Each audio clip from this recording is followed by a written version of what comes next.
Hola, muy buenas, soy Pablo Vallejo y yo les voy a exponer una pequeña presentación sobre el diagnóstico de los trastornos sexuales femeninos mediante modelos de inteligencia artificial. Y esto va a ser simplemente una aproximación preliminar para ver pues el potencial que tenemos y qué podemos hacer en los próximos 5 años que seguramente se den este tipo de cuestiones. Para empezar, antes de entrar al diagnóstico de las disfunciones sexuales, creo que es importante entender un poquito de las mismas.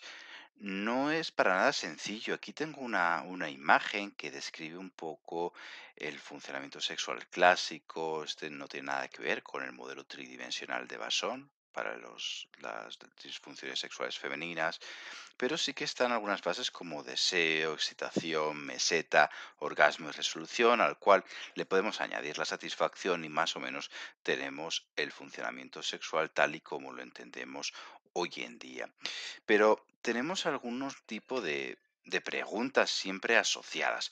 Por ejemplo, últimamente nos estamos preguntando, sobre todo en mujeres, si el deseo es igual a la excitación o si realmente el deseo es el componente cognitivo y la excitación el fisiológico de otra cosa un poco más compleja que todavía no sabemos ni siquiera qué sería. Esto es una pregunta que ya nos hace indicar que quizá el diagnóstico vaya a ser complicado, porque si ni siquiera entendemos totalmente la función sexual, va a ser complicado hacer un diagnóstico asociado a estas problemáticas. De cualquier manera, y por continuar en esta línea, tampoco tenemos tan claro el tema de la meseta. Si bien es cierto que tiene sentido desde un punto de vista teórico, nadie es capaz de evaluarla. No hay ninguna manera de evaluar la meseta y finalmente entendemos qué tanto se extiende la excitación una vez que se alcanza. Pero podría ser simplemente excitación que llega a un punto en que pues, no puede seguir creciendo y se mantiene. Pero ese área en particular, si existe, no la evaluamos. Y si no la evaluamos, pues no existe. De cualquier manera, seguimos dudando un poco si la meseta existe y y algo similar nos pasa también con la resolución, sobre todo en las mujeres, que no tenemos nada claro que esto funcione. Así que de todo lo que en principio sabemos del funcionamiento sexual, demostrado y seguros, no estamos muy seguros de prácticamente nada. Y esto, lógicamente, nos va a dificultar un poco el tema del diagnóstico. Estamos bastante claros de que hay un orgasmo, estamos bastante seguros de que hay una satisfacción sexual, pero más allá de eso, la pureza o la impureza del resto de áreas de la función sexual se escapan todavía un poco a nuestro conocimiento y creo que es justo desde el principio entrar con esto. De hecho, una de las cuestiones que se recoge en el DSM-5 es el dolor genitopélvico, que no representa una dimensión de la respuesta sexual en sí, sino que simplemente hace alusión a la aparición de dolor en alguna de las fases de la actividad sexual, lo cual no debería ser entendido en sí como un problema de la respuesta sexual, o sí, no lo sabemos tampoco. En realidad es bastante complejo el tema, por lo que de inicio vamos a partir con algunas dificultades de base. Primero, no entendemos 100% la respuesta sexual. No quiero decir que lo que esté planteado hasta ahora esté mal, es la mejor aproximación que tenemos, pero muy probablemente en los próximos años vaya a sufrir cambios, como de hecho pues ya está pasando. El tema del dolor, como he mencionado, se escapa un poco a la respuesta sexual, a una fase de la respuesta sexual, y eso lo puede hacer un poquitín complicado. Y además, siguiendo criterios de SM5, que ya advierto que va a ser el estándar que utilicemos para esta presentación, tendríamos que añadirle los problemas de deseo y excitación, que el DSM-5 los fusiona, porque de hecho parece que las mujeres no son capaces del todo de diferenciar, si es que acaso hubiera algo que diferenciar. Y parece ser que la investigación al respecto ahora mismo está apuntando más bien a fusionarlos, mantenerlos como una sola entidad nosológica y diagnóstica. Y por último, tendríamos los problemas del orgasmo. O sea, aquí no hay ni resto del periodo refractario, ni de la meseta, ni de algunas de las cuestiones que estamos hablando. Tenemos deseo y excitación, tenemos orgasmo y tenemos dolor. Para medir el dolor, la verdad es más o menos sencillo. Tenemos algunas escalas que nos permiten evaluar el dolor, tenemos diferentes, pues como dilatadores que nos van a permitir saber qué tanto es capaz de soportar antes de que aparezca el dolor. La realidad es que esto casi nunca se utiliza y queda algo subjetivo a lo que la mujer responde si sufre o no sufre dolor. Y ya está. Es muy raro encontrar este estándar de medición en cualquier investigación sobre sexualidad femenina hoy en día. Con respecto al orgasmo, a pesar de que fisiológicamente se ha conseguido medir, aquí en una de las fotos tenemos a Nicole Prouse, que es una de las investigadoras que ha trabajado al respecto y que ha conseguido evaluar el orgasmo de forma objetiva a través de las contracciones anales. Lo cierto es que hay muy poquitos investigadores o personas en el mundo que hagan este tipo de aproximaciones, por lo que al final el orgasmo acaba siendo evaluado también de forma subjetiva, en función o bien de la frecuencia o de la ocurrencia o quizá de la intensidad. Incluso últimamente se ha empezado a utilizar una valoración subjetiva de la intensidad del orgasmo. Y estas han sido algunas de las aproximaciones que se han realizado. Respecto a la excitación, otro de los trastornos que tenemos propuestos, tenemos imágenes térmicas que nos permitirían saber la excitación, donde se han utilizado, por ejemplo, en algunas de las drogas para probar si la mujer se excitaba más. Tenemos también fotopletismógrafo tanto vaginal como clitoridio, aunque esto también es bastante marginal y hay muy poquitos. Tenemos la posibilidad de hacer, bueno, estos son los resultados del vaginal y algunas opciones más, pero todo esto es bastante caro y bastante complejo de utilizar. De hecho, técnicas de estas en Latinoamérica se utilizan pues de forma muy, muy marginal. Y esto de alguna forma hace que nos acabemos decantando por escalas, porque al fin de cuentas todo es muy subjetivo y podemos compilar todas estas preguntas en alguna escala, como por ejemplo el FSFI. El FSFI es sin duda alguna la escala más ampliamente utilizada hoy en día para evaluar el funcionamiento sexual femenino.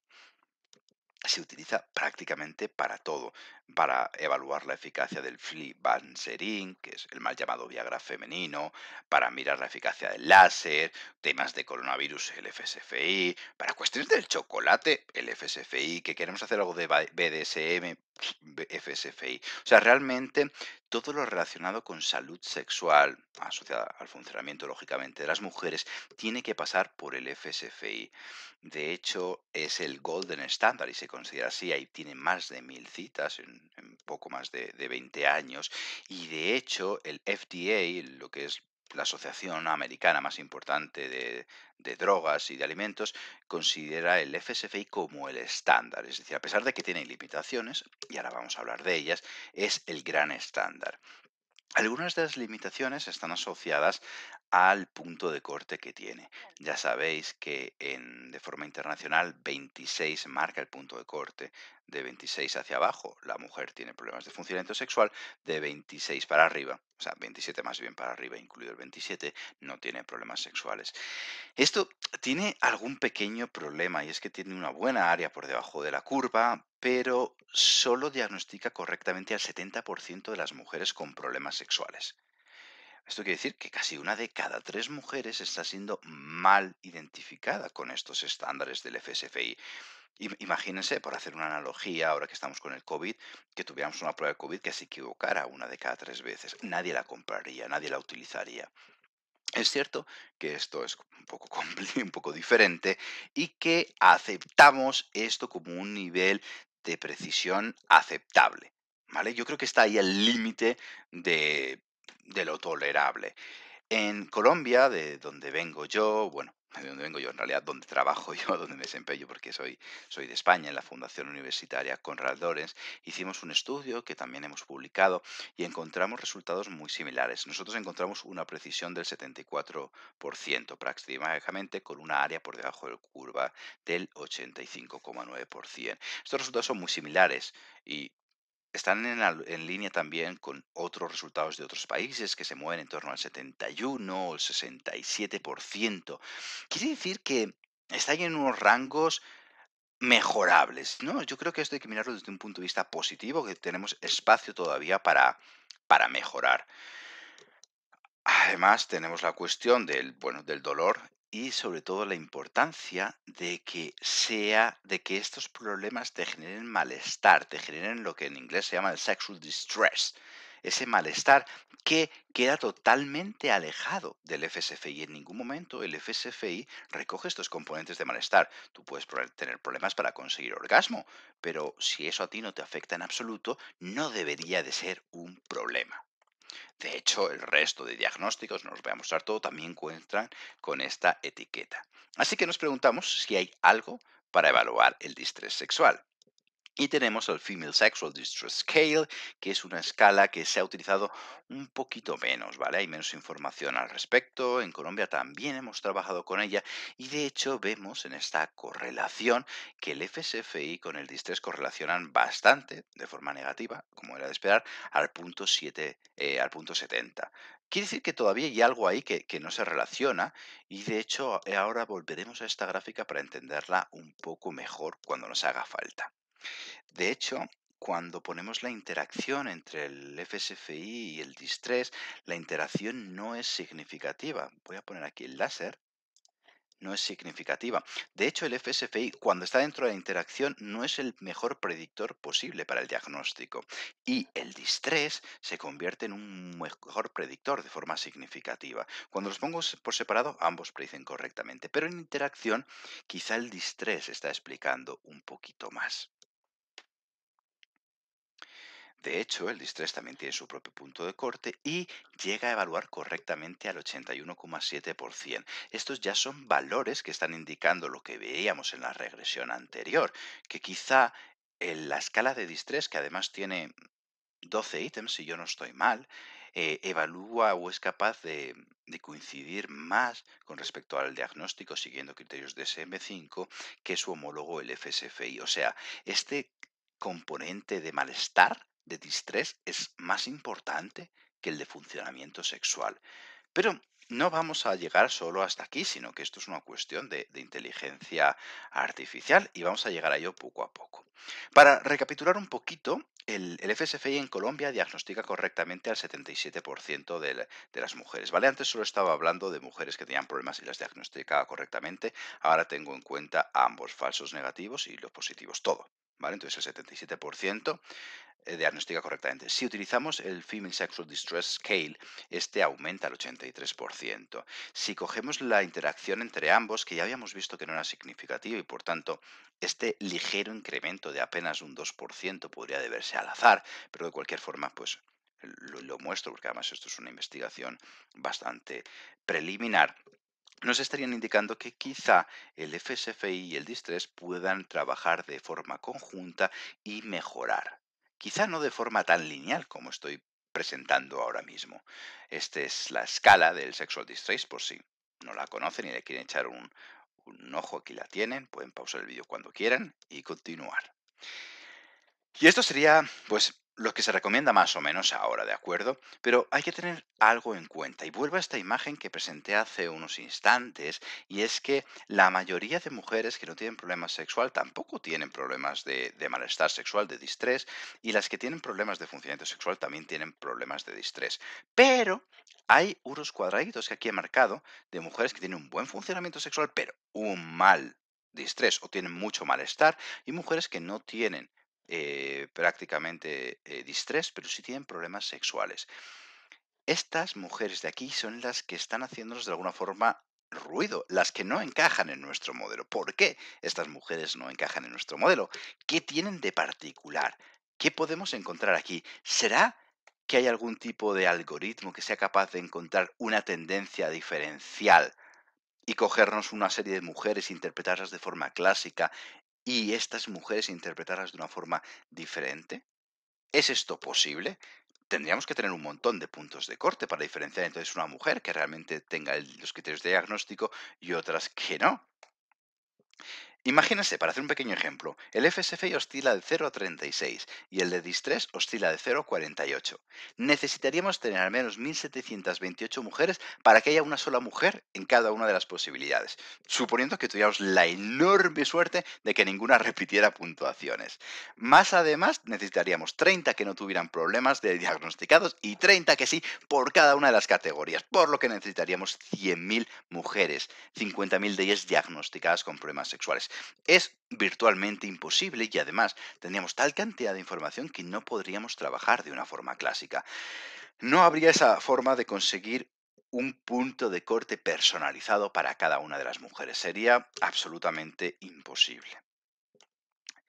Así que ese no es el camino. Y quizá el camino, y aquí es cuando empezamos a hablar de lo interesante, es ir hacia la inteligencia artificial, ¿vale? Más concretamente, plantear un modelo de redes neuronales artificiales. Esto sería más o menos coger una sinapsis, cómo funciona en el cerebro, y aplicarle unos algoritmos y tratar de replicarla.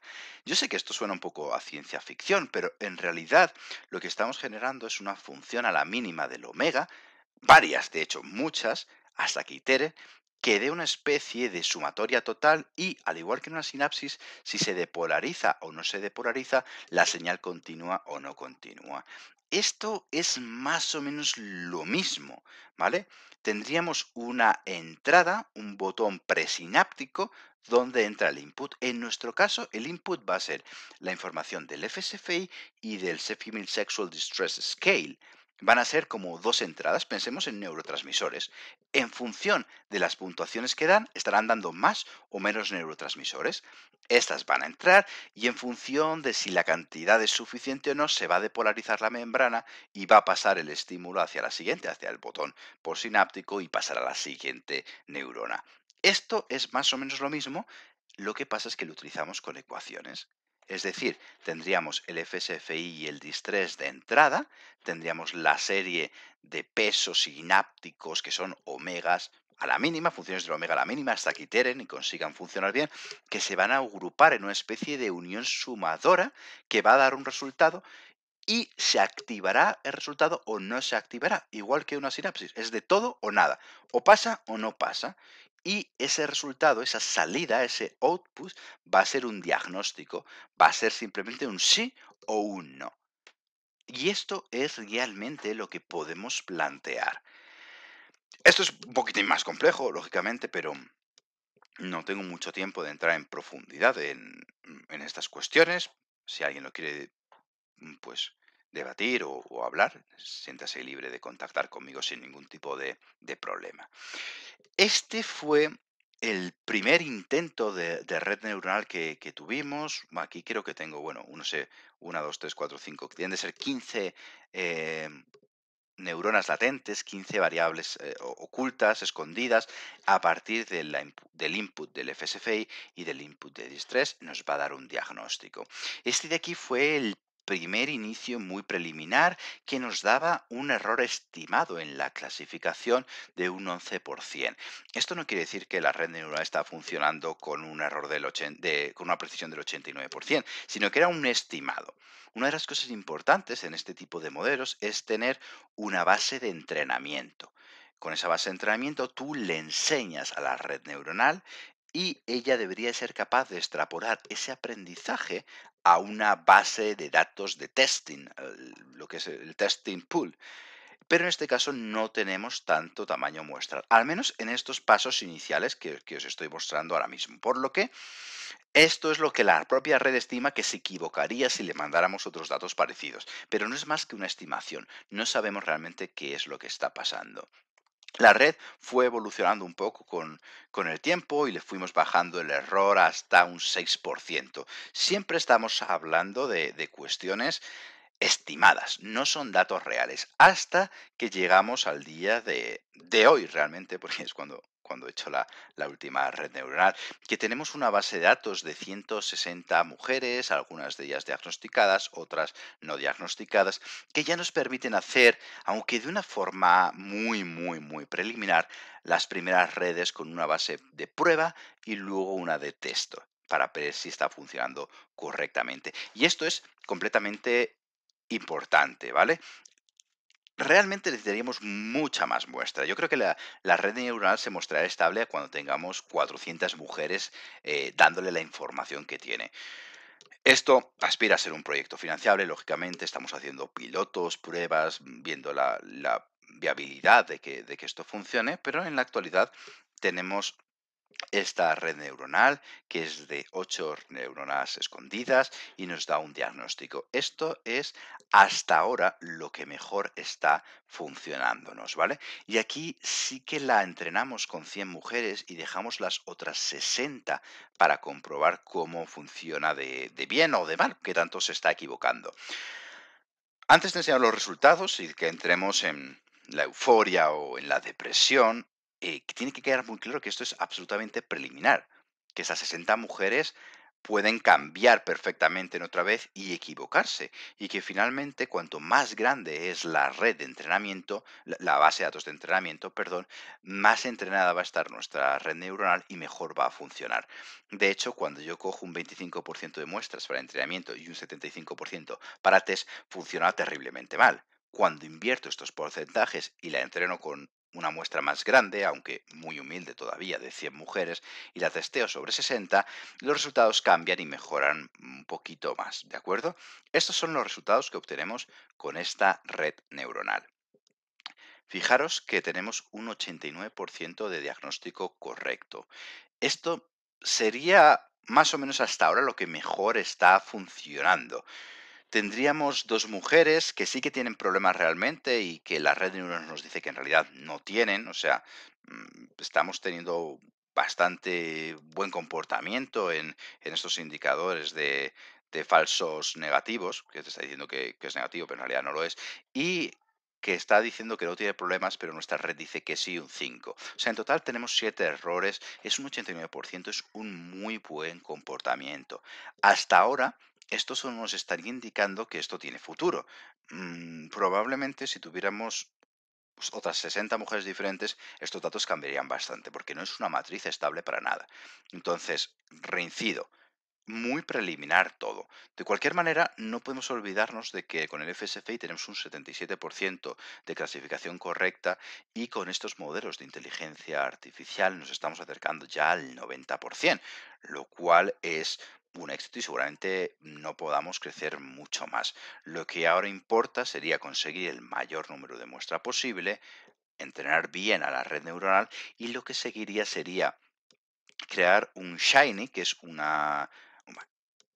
es como una aplicación web, una página web, donde la persona, el clínico, introdujera los valores del FSFI y del DIS-3 y la propia red neuronal se ejecutara en segundo plano dentro de la página web y te dijera si esa mujer tiene problemas o no tiene problemas. Ese va a ser el objetivo último. Todavía tardaremos un poco en presentar esto, pero desde luego los resultados son prometedores. Yo si tengo que expresar algo emocional, que como científico quizá pues se aleja un poco de lo que se espera, creo que este es probablemente el camino del futuro del diagnóstico de los problemas sexuales en las mujeres, porque está funcionando ya de forma preliminar bastante bien. Queda asegurarnos de que esto es así, de que funciona correctamente cuando tengamos 400 mujeres y un training de 300 y una prueba de 100 mujeres y ver qué tal funciona dentro de eso. Ya se cogerían las 400, se subiría a la red y la subiríamos a Internet para que se pueda aplicar. Más allá de esto, sería todo. Muchísimas gracias por la atención, por escucharnos. Aquí tenéis algunos de los recursos de mi ResearchGate, mi Twitter, el Facebook del laboratorio de sexualidad que dirijo o la página del Sex Lab, donde tenemos algunas de las investigaciones que hacemos y todo, pues claramente gratis. Muchas gracias y espero que les haya gustado.